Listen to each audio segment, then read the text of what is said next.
Importante naman diyan ano eh, magpakatotoo ka, 'di ba? Be authentic. Kailangan labas mo yung tunay na ikaw, yung totoong personality mo, kailangan ilabas mo raw 'yan. Yan yung maraming nangangaral ngayon ng mga guro-guro, no? Yung mga self-help dyan, paski sa mga sosyalan dyan. Kaya kita mo yung iba dyan, nagpapakita ng ano, na kung ano sila, kung loud sila, talagang maiingay sila. Kasi nagpapakatotoo doon sila eh. Kung palamura sila, talagang magbumura sila. Kahit sa harap ng camera, eh, lalo niyang mga marami nagtuturo dyan, yung mga vlogger natin dyan. Di ba? Eh, kasi ang katwiran nila, yun sila eh. Yun ang kanilang personality. Kaya kailangan, be yourself. Di ba? Ayun yung marami na nagtuturo ng ganyan eh. Lalo yung mga, ano dyan, mga self-help, guro, kuno. Meron kasi tayong, ano dyan, meron tayong malaking problema dyan sa ano. Pagdating dyan sa mga, magpakatotoo ka. O be yourself, be authentic. Kasi ito ang pinaka maiksing dahilan kung bakit meron tayong problema dyan. Gusto mong magpakatotoo. Gusto mong maging be yourself. Ang tanong ko, kilala mo ba ang sarili mo? Sabi mo, ano ka, loud ka talaga makwento ka, maingay ka talaga, ikaw yung tampulan dyan, ikaw yung life of the party, ikaw yung ano dyan eh, ikaw yung lagi nag-uumpisa ng kwentuhan, ganun yung, kayo yung personality mo. Sabi mo, ang tanong, talaga bang ganun ka? O baka naman, maingay ka lang, makwento ka lang, dyan lang sa mga katropa mo. Baka naman, komportable ka lang at may tiwala ka lang magkwento na magkwento at very komportable ka, baka dyan lang sa mga alam mo naka-level mo. Baka naman pagka magkukwento ka na o ng mga ng sarili mong kwento na alam mong komportable ka, pag magkukwento ka na ngayon sa mga tao na alam mong mataas sa'yo, lalo na yung mga tao na ginagalang mo, nirerespeto mo, mga teacher, yan yung mga pastor, yung mga pare, baka hindi mo na magawa yung sinasabi mo. Baka hindi mo na magawa yung ginagawa mo na ikaw, kamo, talagang maingay ka, makwento ka. Baka ikaw, naging makwento ka lang, naging may tiwala ka lang sa sarili mo, doon lang sa isang sitwasyon na yun. Diba? Kaya ang tanong, talaga bang ikaw yun? Ikaw ba talaga yung taong makwento na yun? O baka naman, sabi mo, hindi, talagang tahimik talaga ako. Ito talaga yung personality ko, kaya gusto ko magpakatotoo. Tanong uli, talaga bang tahimik ka lang? Talaga bang sobrang timid ka at talagang mahihain ka? Totoo ba yun? O baka naman, pagkasama mo na rin yung mga tropa mo naman dyan, makwento ka din. O kaya kung talagang kahit na hindi ka makwento sa mga tropa mo o mga ka-close mo na, meron akong isang paraan para malaman kung makwento ka. Lalo na yung mga yung mga talagang introvert talaga. Subukan mo yan. Paglaruin mo ng games, maglalaro ng games yan. Labas lahat ng ano yan. Labas lahat ng pagiging energetic niyan, kwento niyan. Subukan mo habang nakikipag nag-game siya. Uy. Yari ka ngayon sa akin. Patay ka nga sa akin. Ganyan. Labas yung energy niya, magiging makwento yan. Pagka nandun na siya, kahit na sabihin na natin wala na siyang kakwentuhan, doon nag-iisa na lang siya. Talagang sa sarili niya, nandoon. Mayroong sa loob niya makwento. Diba? O sabihin mo naman na talaga yan, talagang maaasahan yan. Ikaw yung tipo na maaasahan. O, di ba, ikaw yung nagbibigay ng payo, ikaw yung talagang tipo ng tao na ang personality ay talagang mahilig ka magbigay ng opinionated, di ba? Yung tanong ko ulit, talaga bang ganyan ka? Talaga bang opinionated ka, mahilig ka magbigay ng payo? O baka kilala mo si Si Buloy, kilala niyo si Buloy. Hoy, hoy, Buloy, naalala mo pa ba nung tayo'y nagkasama? Yung kwento nun, si Buloy, mahilig magpayo. Ay, kanta ng ano yun, ng ano yun, nila ano. Ano ba ito? Parokya ni Edgar ata yun. Yeah, si Buloy na yun, mahilig magpayo. Akala nila si Buloy ay talagang matatag sa buhay. Akala nila si Buloy ay talagang ano, ay kasi yung mga pinapayuhan niya, mga tropa niya, malalaking problema, nagbibigay siya ng magagat ng payo. Hanggang sa magulat sila, si Buloy nagpakamatay na. Si Buloy ay nagpakamatay na. Di ba? Yun yung sinasabi, yung ibig ko sabihin. Ang malaking question, gusto mong magpakatotoo, gusto mong magpaka-authentic, gusto mong maging be yourself. The big question is, kilala mo pa ba kung sino ka talaga? Dahil, ilalahatin ko na po, no? Lalahatin ko na. Halos lahat tayo, mula pa ng pagkabata, no? Siguro 1 year old pataas, ayon sa mga psychologists, 1 year old pataas, ay nagkumpisa na tayong gumawa ng ating false self. Yung mga below 1 year old, yan, yung mga real self yan eh. Yan yung mga totoong sila. What do you mean na gano'n, totoong sila? Kasi pag, di ba, iiyak sila ng malakas. Pag gagalit sila, gagalit talaga sila. Pag natutuwa sila, tawa sila ng tawa. Yun yung real, true self ng sa ating pagkatao. Yun. Usually, mga 1 year old pataas yan eh. Pero pataas ng 1 year old pataas, yan, nagkakaroon na tayo ng false self, alang-alang sa survival natin, no? Alang-alang sa connection. Kailangan natin ng connection sa ating magulang, kaibigan, kasama sa bahay, caregiver. Kailangan natin ng connection. Ano yung ibig sabihin ng connection? Kailangan magkaroon ang emotional connection tayo. Kasi sa limited perspective natin nung bata tayo, pag wala tayong connection, ibig sabihin yun is life and death na yun. Masisira ang ating survival na mode, no? Ganun kasi ang instinct ng tao, survival mode tayo, no? Bata pa tayo, nasa survival mode na tayo, no?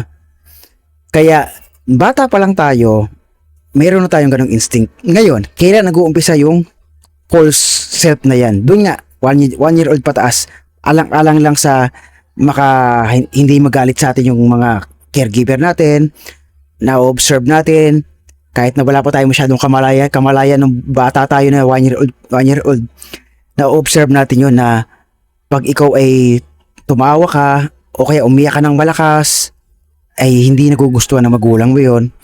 Diba? Kaya nagkakaroon ng adjustment yung bata. No? Pag tuloy-tuloy na nangyayari yun, pag umiiyak siya, hindi ang ginagawa ng magulang iba't iba, pinapalo o kaya binadivert, binibigyan ng laruan, di ba? Kung ano yung ginagawa, hindi ang ibig sabihin nito, hindi ina-accept o hindi tinatanong kung ano yung kalagayan ng bata o anong emosyon ang nararamdaman nila. No, hindi nila recognize 'yon. Ngayon, pagdating sa sinasabi ko nga, yung real natin, yung real self natin ay halos makalimutan na natin yung totoong tayo. Kaya nakabuo tayo ngayon ng iba't ibang maskara. No?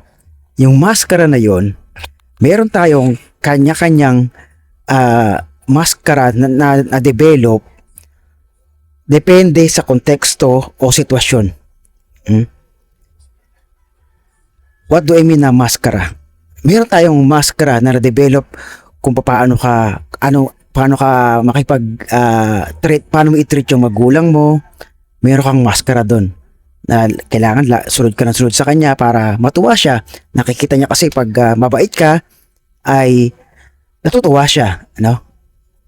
Meron ding maskara sa mga kung may girlfriend ka, boyfriend ka, ang maskara mo naman doon iba rin. Ang maskara mo doon yung papaano mong papasaya yung girlfriend, boyfriend mo. So pamamagitan ng trial and error, nakita mo na kung ano yung ugali mo na hindi tinatanggap at hindi nila gusto. Kaya hindi pilit mo yung tinatago, no? Hindi mo yun pinapakita, binabaon mo yun. Kaya ngayon, ang ipapakita mo ngayon sa girlfriend or boyfriend mo ay yung maskara mo. Maskara na yung gusto lang nila, no? Iba rin yung maskara ng mag-asawa na. Halimbawa, nag-asawa na kayo. Iba na yung maskara mo noon. Yung dating maskara mo sweet-sweet ka, lagi mo pinapakinggan yung girlfriend, boyfriend mo. Ngayon, yung maskara mo mag-asawa na kayo after 20 years, iba na yung maskara mo noon. Ang maskara mo na medyo brutal na. 'Di ba? Iba din yung maskara, paano ka makitungo sa boss mo, sa katrabaho mo. Iba din yung maskara mo, paano ka makipag-usap sa mga tropa mo, mga kabarkada mo, no? Maskarang ano ka naman doon, maskarang masiyahin ka naman doon. Maskara na para matuwain ka sa kabilang banda naman. Doon sa magulang mo, halimbawa, nakamaskara ka naman ng very serious ka naman. Hindi ka matuwain. No, yan. Yan ganyan. Nakikita nyo, iba't ibang maskara, karaniwan nagkakakontra-kontra sila. No? Yun yung iba't ibang maskara na nagawa na ating mga tao, no.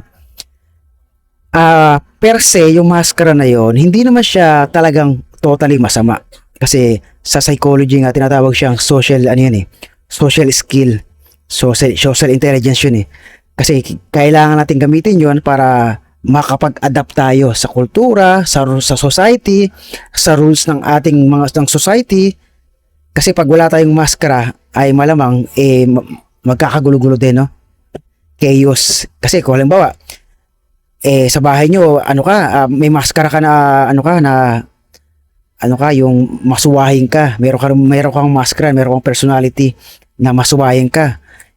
Kung magiging masuwahin ka doon sa rules ng society, makukulong ka.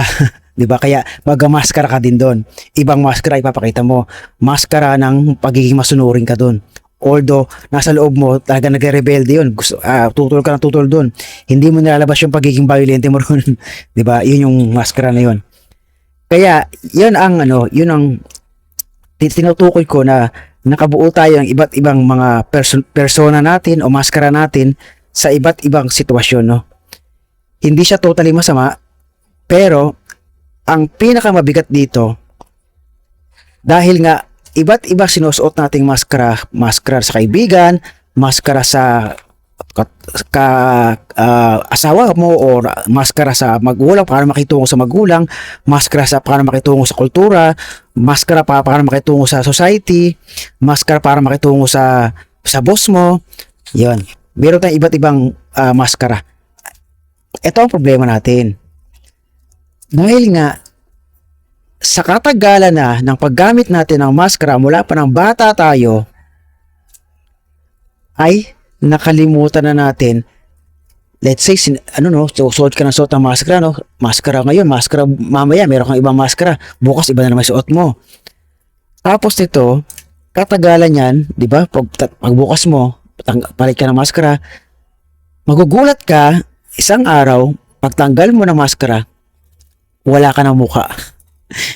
Hindi mo na makita yung mukha mo, no? Ano nangyari? Yung maskara mo, yung mukha mo nawala na. Hindi mo nakilala kung sino ka talaga. Yun ang nangyayari. Kaya ang mga tao ngayon, laging maraming tanong, no? Ang tanong nila na kahit na sabihin mo pa mga naging successful yan, maging mayayaman, naging kahit na professional, mayroon silang tanong. Sa kabila ng kanilang pagiging successful, sa kabila ng kanilang pagiging matagumpay, marami silang na-achieve sa buhay nila, lagi silang mayroong tanong. Something is missing. Ewan ko kung na-experience nyo yun. Something is missing. Kaya yung iba tuloy, dahil sa kakahanap nila na parang mayroong kulang, no? Kaya yung iba, na lalo na yung mga successful sa buhay, mayroong mga negosyante, dahil iniisip nila parang mayroong kulang, no? Kaya ngayon, ikaw na negosyante ka, kumikita ka na ng pera, Malaki na yung kinikita mo, milyonaryo ka na ngayon, nag-a-achieve ka pa ng panibago. Gusto mo pa mas lalo maging milyonaryo. Kasi parang may kulang eh. Parang kulang, laging kulang. Laging kulang. Tapos, kaya to, meron, halimbawa, yung mga professional, ganun din. Yung mga may trabaho, parang laging may kulang. Ang gagawin nila, later on, okay sila sa trabaho nila. Tapos, bigla-bigla, naboboring na sila. Parang wala nang saysay yung trabaho ko. Kaya ang gagawin nila, magharap na naman ng ibang trabaho. Di ba? Dahil yun, sa isipin na parang may kulang. Parang, ano na to, basta, ganun ang nangyayari. Something is missing. Kasi, kung walang missing, satisfied ka na eh. Kontento ka. Kung walang missing, whole na yun eh, whole. Buo ka. Once na mayroong missing sa'yo, parang may kulang sa'yo. Di ba? Parang may kulang. Diba? Something is missing talaga. Kaya, ang ginagawa ngayon ng mga tao, dahil naisip nila talagang hindi ako kontento sa nangyayari sa buhay ko. Parang paulit-ulit na lang. Bakit ganun to? Parang hindi ako masaya. Di ba? Bakit hindi ako? Ba't parang naboboring ako? Parang burnout ako. Samantalang marami na sila na-achieve. Tapos kahit sa mga sa mga lugar na mga yung mga kahit sa apektado, mayaman, mahirap, professional, hindi nakapag-aral, lahat apektado. Dahil sa ganoon nangyayari.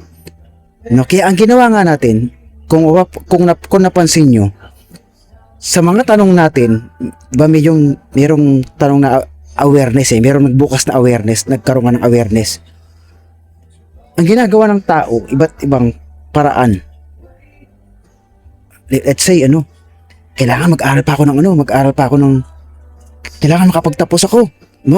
Kung halimbawa, hindi ka pa nakakapagtapos, parang gusto mong halimbawa, isa kang maliit lang kinikita mo, halimbawa, gusto kong mag-aral pa. Gusto kong maging negosyante. Gusto kong yumaman. Gusto kong kumita ng malaking pera. Tapos, yung mga iba naman, yung mga iniisip nila parang kulang sila sa talino. Parang kulang yung talino ko. Gagawin ko, mag-aaral pa ako ng iba't ibang mga kurso. Mag-aaral pa ako ng iba't ibang degree. Tapos yung iba naman, parang feeling nila, parang gusto kong makapunta sa iba't ibang lugar. Punta ako sa iba't ibang bansa. Iba't ibang hahanapin ko yung sarili ko. Alam mo yun? Narinig nyo na ba yun? Yung hahanapin nila yung sarili nila sa iba't ibang lugar. Pupunta sila sa mga lugar na magaganda. Baka doon matagpuan nila yung sarili nila. Ewan ko, narinig nyo na yun. Yung sabi nila, hahanapin nila yung sarili nila doon sa iba't ibang mga bagay, iba't ibang lugar. Kasi nga mayroong mga kulang. Kung hindi nyo pa na-encounter yon, siguro bata pa kayo. Kung hindi nyo pa naiisip yon, usually kasi nakakaisip niyan mga nasa midlife, mga 30, 40, 50, yan. Ganyan ang nangyayari. Nakakaisip na sila na parang something is missing. Parang may kulang sa buhay ko. Ngayon, kung napansin nyo ang nangyari, ang ginawa ng mga tao is, halimbawa, ito sila. Ang ginawa nila is magdagdag ng magdagdag. Magdagdag ng magdagdag. Nagdagdag sila ng katalinuhan, nagdagdag sila ng degree, nagdagdag sila ng pagbabasa pa ng libro, more books, more money, more leisure. Marami pang mga kalayawan, marami iba't ibang mga kalayawan. Kung mahilig sa babae, kung later on kasi hindi ka na makukontento sa isa pag nagtanong-tanong ka na ng mga ganyan, magsusubok ka na naman ibang babae uli, iba't iba. Ganoon ang nangyari. No? Dahil nga sa ganung mga katanungan. Kaya kung napansin nyo, dagdag sila ng dagdag. Iyon na naging paraan ng mga tao para hanapin nila yung sarili nila, magdagdag na magdagdag. Ngayon, ito kasi pinakapundasyon na gusto kong i-point out dito. Hindi mo makikita yung sarili mo o hindi mo matatagpuan yung kulang na yan sa pamamagitan ng pagdagdag-dagdag. Hindi. Makikita mo yan hindi sa pagdadagdag, kundi sa pagbabawas. Ano yung babawasin mo? magbabawas ka. Anong babawasin mo? Babawasin mo yung ano, iba't ibang ikaw. Bawas ka ng maskara. Kung marami kang maskara dati, magbabawas ka nun. Unti-unti mong babawasan yung maskara na yun. Once na ma-realize mo na ang maskara pala ang naging dahilan kaya hindi mo na nakita yung sarili mo, kaya hindi mo na nakilala yung sarili mo, kaya feeling mo laging kulang dahil sa maskara mo. 'Di ba? Kaya ang kailangan mo, bawasan yung maskara mo. No? Ganun ang gagawin. Iyon ang pinaka-basic. Pag nabawasan mo na yon, at pero punto ko lang, no, hindi yan bigla-bigla. Proseso yan, hindi yan one time lang, hindi yan. Hindi mo makukuha sa isang, halimbawa, ikaw, meron kasi nangyayari, no? Yung iba kasi, nakalaman nila na, ay, hindi pala talaga ako mabait. Meron talagang pala ako. Parang, meron pala ako sa loob na parang gusto ko magwala. Nakita ko na yung maskara, yung maskara ng pagiging mabait. Aalisin ko na yung maskara ng pagiging mabait. Magwawala na ako. Inalis agad yung maskara na yun. Kaya ang nangyari, hindi na sila, dahil yung maskara ng magiging mabait, tinanggal nila, hindi na sila nakilala ng mga tao na nakakakilala sa kanila na mabait sila. Bigla-bigla, naging masama ka na. Kaya ano mangyari? Chaos din. Kaguluhan. Asahan mo, hindi ka na nila magiging kaibigan. Di ba? Nagwala ka na eh. Maraming ganun. Ewan ko kung nakakita na kayo ng mga ganun. Mga naguhurmentado, meron mga ganyan. Yung